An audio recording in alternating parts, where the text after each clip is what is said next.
إن الحمد لله نحمده ونستعينه ونستغفره ونؤمن به ونتوكل عليه ونعوذ بالله من شرور أنفسنا ومن سيئات أعمالنا من يهده الله فلا مضل له ومن يضلله فلا هادي له وأشهد أن لا إله إلا الله وحده لا شريك له وأشهد أن محمدا عبده ورسوله أما بعد فإن خير الحديث كتاب الله وخير الهدي هدي محمد صلى الله عليه وسلم وشر الأمور محدثاتها وكل محدثة بدعة وكل بدعة ضلالة وكل ضلالة في النار.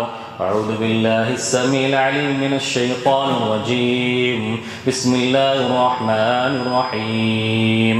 فسارعوا إلى مغفرة من ربكم وجنة عرضها السماوات والأرض أعدت للمتقين الذين ينفقون في السراء والضراء والكاظمين الغيظ والعافين عن الناس والله يحب المحسنين.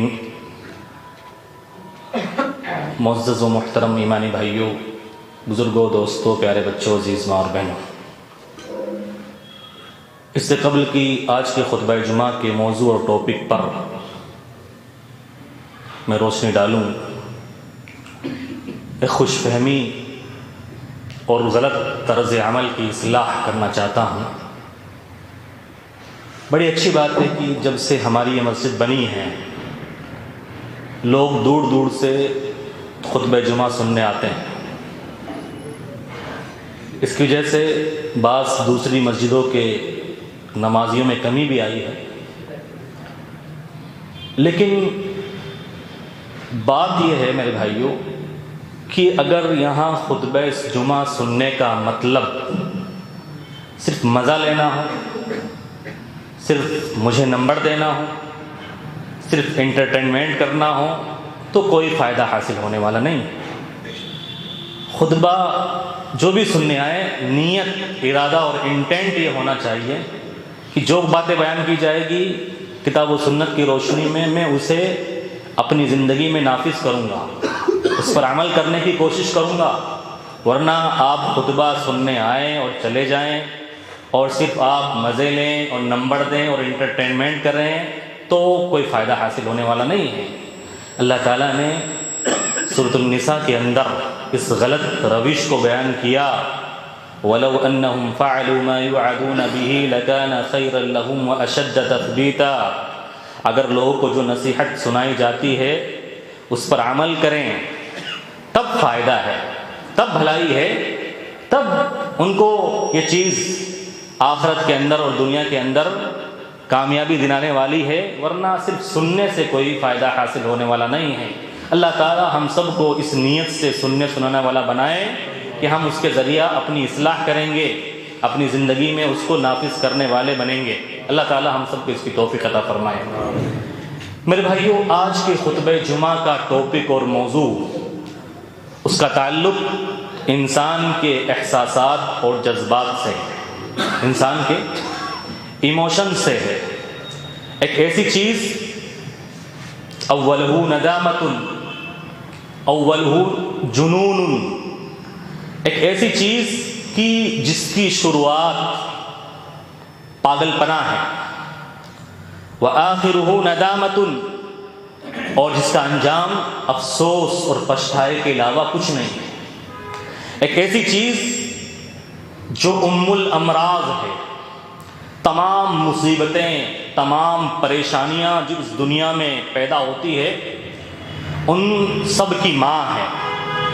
ایسی چیز جو مفتاح کل شر، ہر برائی کی جڑ ہے، ہر برائی کی کنجی اور چابی ہے، جس کو ہم اور آپ ہندی زبان میں کرودھ بولتے ہیں اور جس کو انگریزی کے اندر اینگر کہا جاتا ہے، اور جس کو عربی زبان کے اندر غیظ اور غضب کا نام دیا جاتا ہے، اور جس کو اردو میں غصہ کہا جاتا ہے، اور ہماری عام بول چال میں مارواڑی زبان میں اگر بات کی جائے سمجھانے کے لیے تو اس کو ریس کہا جاتا ہے.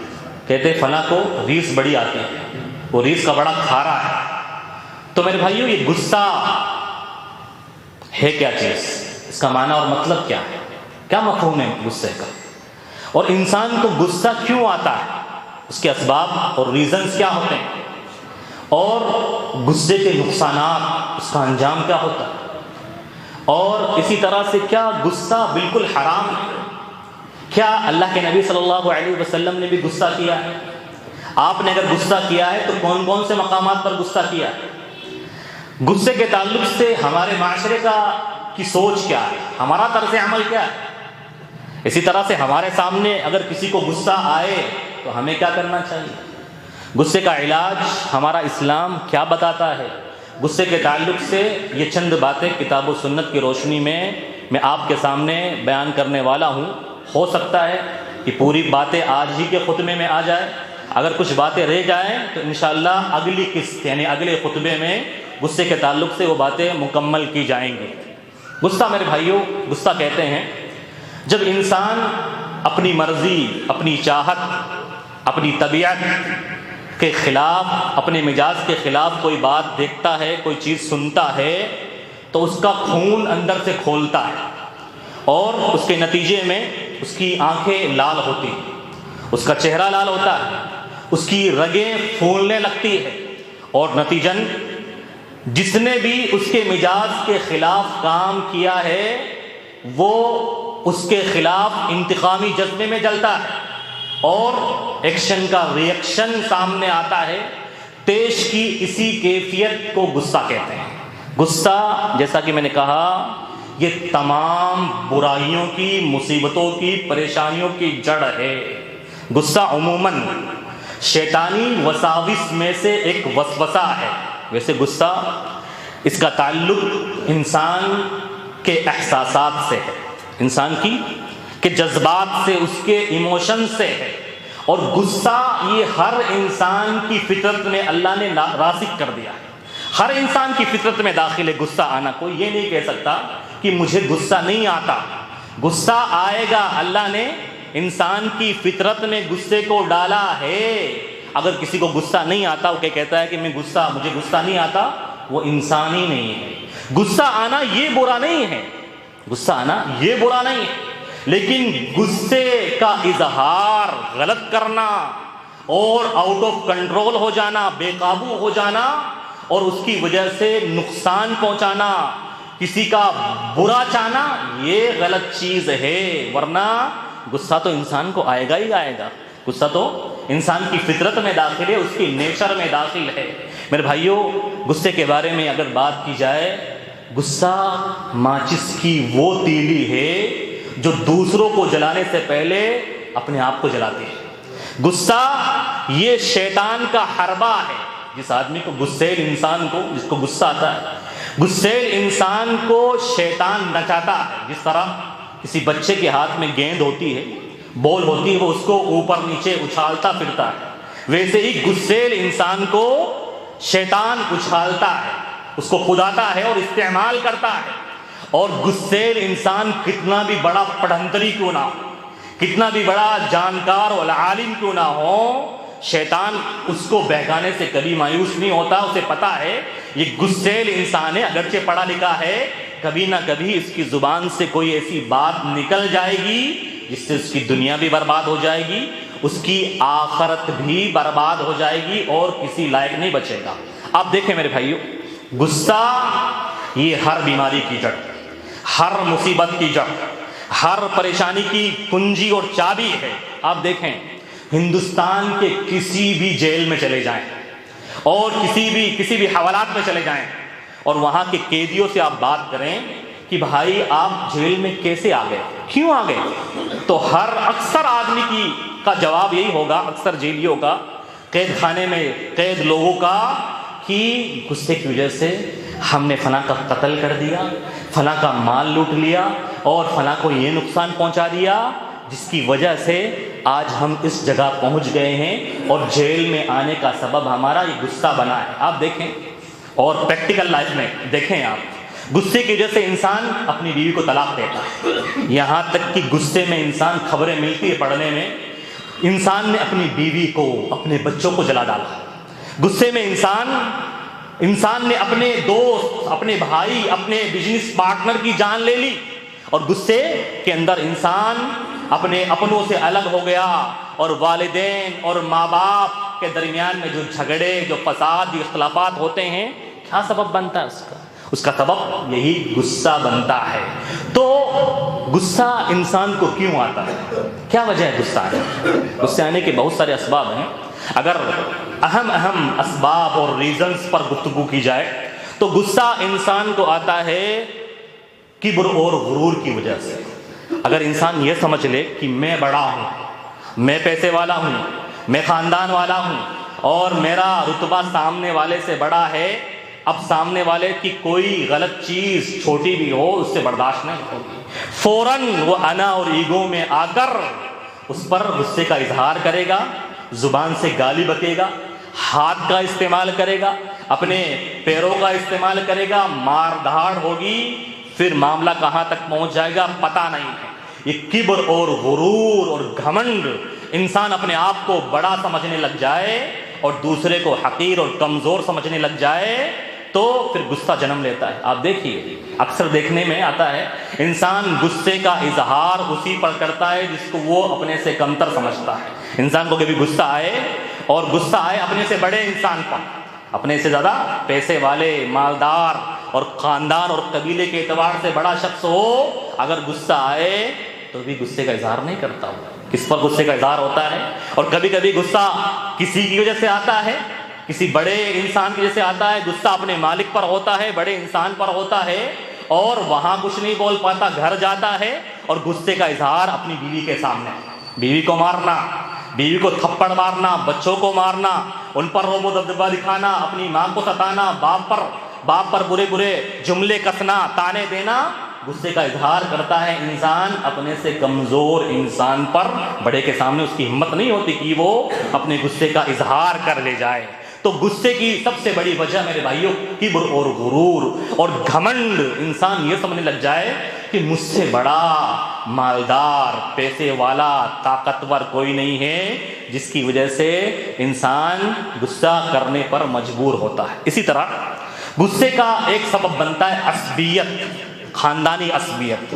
میں فلاں خاندان کا ہوں، فلاں نیچ خاندان کا ہے، میرا کنبہ قبیلہ، ہمارا اسٹیٹس بڑا ہے، یہ چھوٹا ہے۔ انسان جب عصبیت کی آگ میں جلتا ہے، قوم اور خاندان اور زبان اور رنگ اور نسل اور پیسے کی بنا پر، تو پھر اس کے اندر غصہ آتا ہے اور غصہ پنپتا ہے۔ میرے بھائیوں، یہ عصبیت، کسی کو چھوٹا سمجھنا اور اپنے آپ کو بڑا سمجھنا قوم اور خاندان کی بنا پر، اللہ کے رسول صلی اللہ علیہ وسلم نے ارشاد فرمایا، جس نے عصبیت کی بنا پر کسی پر غصہ کیا اور غصہ کرنے کی وجہ سے دوسرے کو نقصان پہنچا دیا، یہاں تک کہ اس کی موت ہو گئی، اس کا قتل کر دیا گیا، تو ایسا شخص جاہلیت کی موت مرا ہے، ایسے شخص کے اندر جاہلیت ہے۔ اسی طرح سے میرے بھائیوں، غصہ آتا ہے انسان کو اپنے خادموں پر، اپنے نوکروں پر، اپنے کرمچاریوں پر، اپنے یہاں جاب کرنے والے اور کام کرنے والے مزدوروں پر۔ ان کی غلطی انسان سے برداشت نہیں ہوتی اور انسان ان پر غصے کا اظہار کرتا ہے، یا تو گالی بکتا ہے، زبان کا غلط استعمال کرتا ہے، یا ہاتھ اٹھاتا ہے، یا انہیں برے تانے دیتا ہے اور انہیں ستاتا ہے، ان پر ظلم کرتا ہے، ان کی سیلری روک لیتا ہے، ان کو مزدوری نہیں دیتا، ان کا خون پسینے کی کمائی کھا جاتا ہے۔ یہ غصے کے اظہار کے الگ الگ طریقے ہوتے ہیں، اور بھی بہت سارے اسباب ہوتے ہیں میرے بھائیوں۔ اور ہمارا سماج دیکھیے، ہمارا سماج غصے کو کس انداز سے دیکھتا ہے۔ ہمارے سماج کا رویہ دیکھیے، جو جتنا بڑا غصہ کرنے والا اس کو اتنا بڑا سمجھا جاتا ہے کہ بھائی ان سے بچ کر رہنا، بڑے غصے والے ہیں۔ غصے کو آئیڈیلائز کیا جاتا ہے، ہمارے خاندان میں ہمارے دادا بڑے غصے والے تھے، ہمارا قبیلہ غصے میں بہت معروف اور مشہور ہے، ہم سے پنگا مت لینا۔ غصے کو بطور نمونہ پیش کیا جاتا ہے۔ غصہ کرنا یہ کوئی عقل مندی نہیں ہے، غصہ انسان کی عقل کو کھا جاتا ہے۔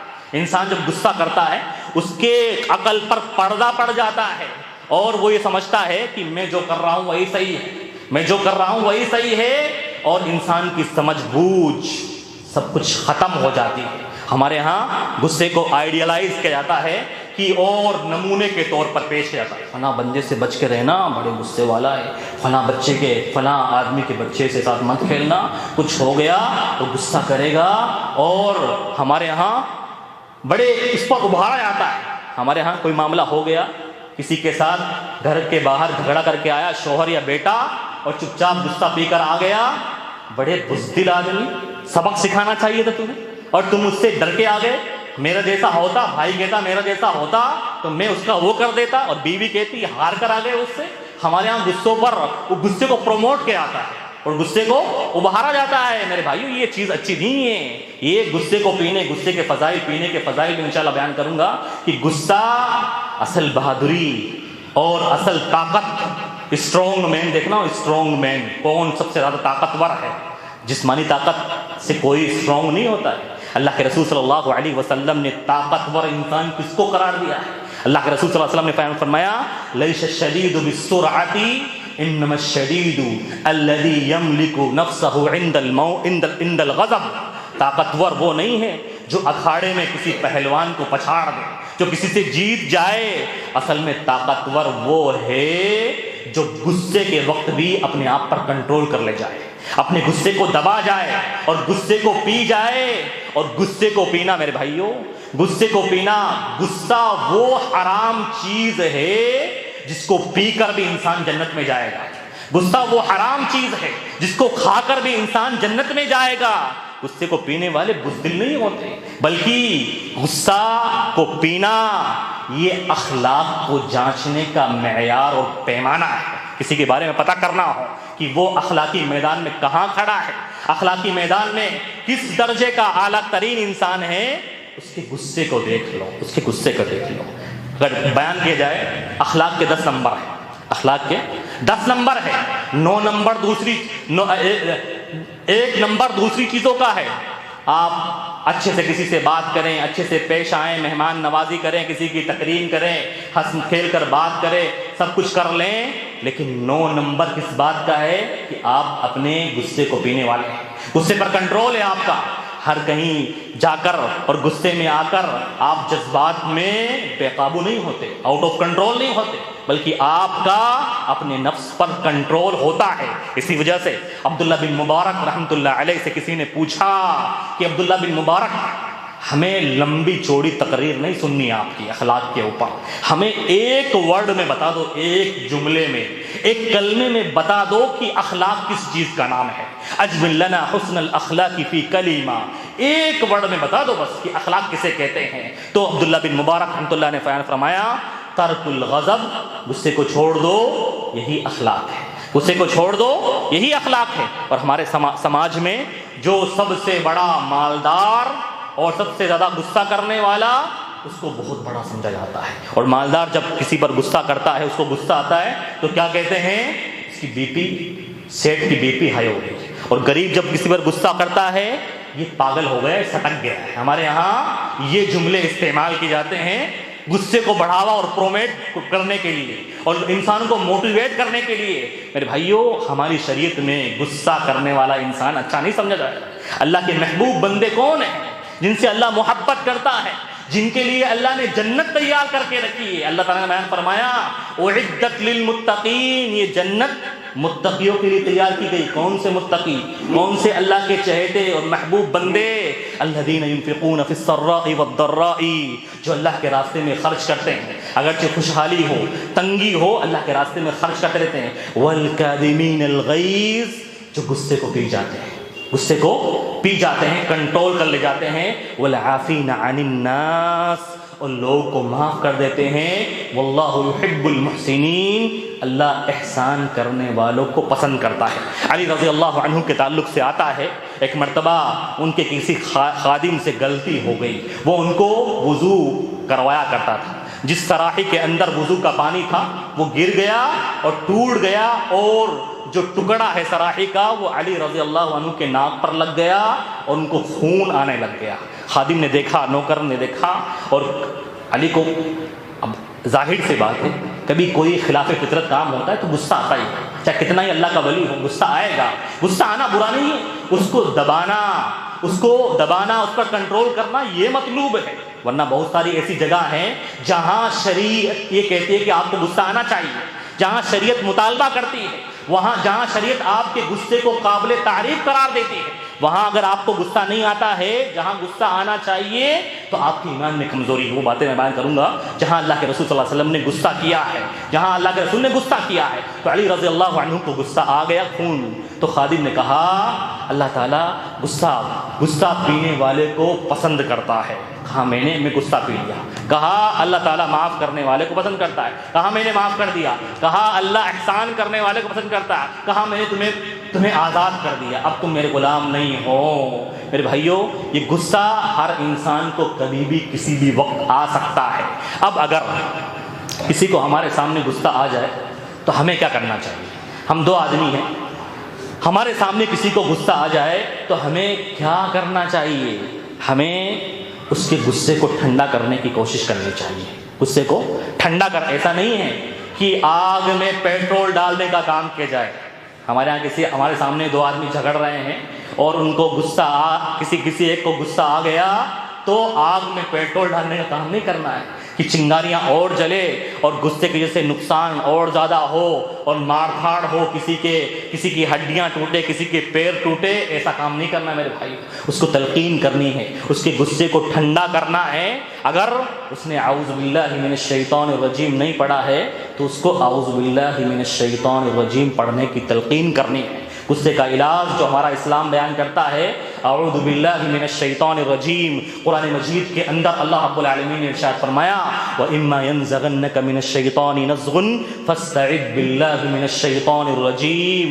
اگر تمہیں شیطان کی طرف سے کوئی وسوسہ آئے، شیطان کے بہکاوے میں آ کر تمہیں غصہ آئے تو فوراً اللہ کی پناہ میں آؤ، اللہ کی پناہ میں آؤ اور اعوذ باللہ من الشیطان الرجیم پڑھنا چاہیے، اس کو تلقین کرنی چاہیے، اس کو تلقین کرنی چاہیے۔ بھائی آپ یہ اعوذ باللہ پڑھ لو، اور لوگوں کا تجربہ ہے، لوگوں کا تجزیہ ہے، جنہوں نے بھی غصے کے بعد اعوذ باللہ پڑھا ہے، اللہ نے اس کے غصے کو زائل کر دیا ہے، ختم کر دیا، کیونکہ غصہ شیطان کی طرف سے ہوتا ہے۔ غصے کا اظہار، غصہ تو اللہ کی طرف سے، اللہ نے آپ کی فطرت میں ڈالا ہے، لیکن اس کا اظہار، ایکشن کا ریئیکشن، یہ شیطان کی طرف سے ہوتا ہے، جو کہ آپ کی دنیا اور آخرت برباد کرنا چاہتا ہے۔ جیسا کہ میں نے کہا، غصے میں بہت زیادہ قتل ہوتے ہیں، ایک آدمی اللہ کے نبی صلی اللہ علیہ وسلم کے سامنے دوسرے آدمی کو گھسیٹ کر لا رہا تھا۔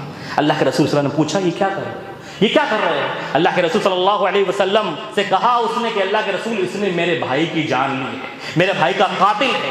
پوچھا اللہ کے رسول صلی اللہ علیہ وسلم نے، کیا تو نے اس کے بھائی کی جان لی ہے، اس کے بھائی کو قتل کیا ہے؟ کہا ہاں اللہ کے رسول، میں نے اس کے بھائی کو قتل کیا۔ کہا کیسے قتل کیا اور کیوں قتل کیا؟ کہا کہ اللہ کے رسول صلی اللہ علیہ وسلم، ہم جنگل کے اندر لکڑیاں چن رہے تھے، اس نے میرے ساتھ گندا مذاق کیا اور مجھے غصہ آ گیا، میرے پاس جو کلہاڑی تھی اسی کلہاڑی سے اس کے سر پر مارا اور اس کا کام تمام کر ڈالا۔ میرے بھائیوں، غصے سے کتنے قتل ہوتے ہیں، آپ دیکھیں جتنے بھی جرائم اور جتنے بھی کرائم ہوتے ہیں دنیا میں، اس کا سبب صرف اور صرف غصہ ہوتا ہے۔ اور غصے کا سبب، غصے کی وجہ سے، غصے کے نقصانات پر اگر بات کی جائے، جتنے بھی والدین جو یہ شکایت کرتے ہیں کہ ہماری اولاد سے ہماری بنتی نہیں ہے، بات چیت بند ہے، ہماری اولاد ہماری بات نہیں مانتی، اس میں کہیں نہ کہیں ان کے والدین کا، ان کے باپ کا غصہ ہے۔ ہر بات میں اولاد کو ڈانٹنا، غصہ کرنا اور ہر بات میں اپنا روب و دبدبا دکھانا، ڈکٹیٹرشپ قائم کرنا، اولاد کی عزت نہیں کرنا اور ان کو اچھے سے سمجھانا نہیں، جس کی وجہ سے اولاد اپنے والدین سے دور ہو جاتی ہے، بات کرنا پسند نہیں کرتی۔ اور اللہ کی پناہ، بہت ساری اولاد تو یہ تمنا دعا کرتی ہے کہ میرا باپ جلدی مر جائے تو میری زندگی میں سکون آ جائے۔ کیوں اولاد یہ بد دعا کرنے پر مجبور ہوتی ہے کہ ہمارے باپ کی زندگی نے ہماری زندگی کو برباد کر کے رکھا ہے، یہ ہمارا باپ ہمیں کہیں کسی لائق نہیں چھوڑا ہے، جس کی وجہ سے ہم پریشان ہیں، ہمارے پاس پیسے ہوتے ہوئے بھی ہمیں یہ دیتا نہیں ہے۔ تو کہیں نہ کہیں میرے بھائیوں، والدین، ماں باپ اور اولاد کے درمیان جتنے بھی اختلافات ہوتے ہیں، وہ والدین کے غلط غصہ اور والد کے غلط طرز عمل کی وجہ سے ہوتے ہیں، جس کی وجہ سے سماج کے اندر پریشانیاں ختم ہو جاتی ہے۔ میرے بھائیوں، اگر کسی کو غصہ آ جائے، غصہ دیکھو بالکل حرام نہیں ہے، یہ چیز آج کے خطبے میں بیان کر دوں، اگلے خطبے تک لوگوں کو بات ہضم نہ ہو۔ غصہ بالکل حرام نہیں ہے، بالکل ناجائز نہیں ہے، پر غصہ مطلوب ہے۔ آپ کو غصہ نہیں آتا ہے تو آپ کا ایمان کمزور ہے۔ مثال کے طور پر دو آدمی آپس میں جھگڑ رہے ہیں، لڑ رہے ہیں، اور آپ پہنچے اور آپ کے سمجھانے سے نہیں سمجھ رہے ہیں، تو آپ کو ان پر غصہ آنا چاہیے۔ آپ غصے سے ان کی اصلاح کریں اور ان کو ہٹائیں، ان کو لڑائی جھگڑے سے دور کریں، وہاں آپ سے غصہ مطلوب ہے اور آپ کا غصہ قابل تعریف ہے۔ آپ بھی ان کو لڑتا دیکھ کر، چاہے وہ اپنا نقصان کر رہے ہیں، ایک دوسرے کے چکو ڈال رہے ہیں اور ایک دوسرے کو جسمانی نقصان پہنچا رہے ہیں، اور آپ دیکھ کر وہاں بیٹھے رہیں کہ بھائی مجھے غصہ نہیں کرنا ہے، تو آپ بزدل ہیں اور آپ کا ایمان کمزور ہے کہ ایسی حالت میں جہاں آپ سے کو غصہ آنا چاہیے وہاں آپ کو غصہ نہیں آ رہا ہے۔ اللہ کے نبی صلی اللہ علیہ وسلم اس دنیا کی، اس کائنات کے سب سے با اخلاق انسان تھے، سب سے رحیم اور شفیق انسان تھے امت پر، لیکن آپ نے بھی غصہ کیا ہے، آپ نے بھی لوگوں پر غصہ کیا ہے، اور ایسے واقعات، وہ کون کون سے مقامات جن پر آپ سے غصے کا صدور ہوا، وہ انشاءاللہ اگلے خطبے جمعہ میں بیان کروں گا۔ بہت ساری باتیں ہیں، ایک خطبے میں مکمل نہیں ہو پاتی، لیکن مجھے تمام لوگوں کا خیال کرنا پڑتا ہے۔ مریض بھی ہوتے ہیں، شوگر کے پیشنٹ بھی ہوتے ہیں کافی، اور اپنے بوڑھے بزرگ 12:30 بجے آ کر بیٹھ جاتے ہیں۔ نوجوان تو خواہش کرتے ہیں ہاں اور شیخ صاحب اور 35 منٹ 40 منٹ 45 منٹ بولنا چاہیے، لیکن نوجوان کب آتے ہیں؟ اذان سے 1-2 منٹ پہلے آتے ہیں، تو انہیں بھاری نہیں پڑتا ہے۔ بزرگ لوگ، بیمار لوگ 12:30 بجے آ کر یہاں پر سورۃ کہف کی تلاوت کرتے ہیں، لیکن نوجوان کا جذبہ ہے، اللہ ایسے جذبے کو قبول فرمائے، لیکن سب کی رعایت کرنا ضروری ہے۔ اللہ کے نبی صلی اللہ علیہ وسلم نے کہاں کہاں پر غصہ کیا، کون کون سے مقامات پر، غصے کا علاج ہمارا اسلام کیا بیان کرتا ہے، اور غصے کے بہت سارے نقصانات انشاءاللہ اگلے جمعہ خطبہ جمعہ کے اندر میں بیان کروں گا۔ اللہ تعالیٰ سے دعا ہے کہ اللہ تعالیٰ ہمیں غصے سے بچائے، اللہ تعالیٰ غصے کے برے انجام سے بچائے، غصے کے برے نقصانات سے بچائے۔ اللہ تعالیٰ ہمیں جو بھی باتیں سنیں عمل کرنے کی نیت سے سننے والا بنائے، اللہ تعالیٰ ہمیں اپنی اصلاح کرنے والا بنائے، اللہ تعالیٰ غصے کے برے نتائج سے ہمیں دور رکھے۔ اقول قولی ھذا استغفر اللہ لی ولکم سائر المسلمین۔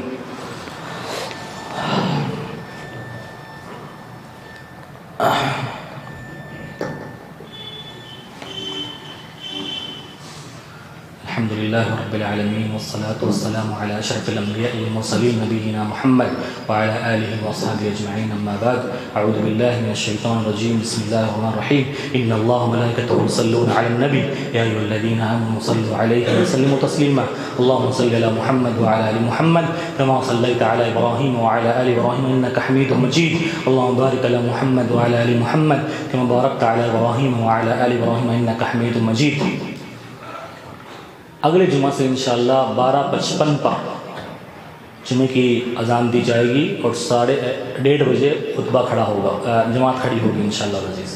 12:55 پر اذان ہوگی اور 1:30 بجے جماعت کھڑی کی جائے گی، اس بات کا آپ لوگ دھیان رکھیں۔ عباد اللہ رحمکم اللہ، ان اللہ یأمر بالإحسان وإیتاء ذی القربى وینہی عن الفحشاء والمنکر والبغی یعظکم لعلکم تذکرون، اذکروا اللہ یذکرکم وادعوہ یستجب لکم ولذکر اللہ تعالی اعلی وجل اکبر۔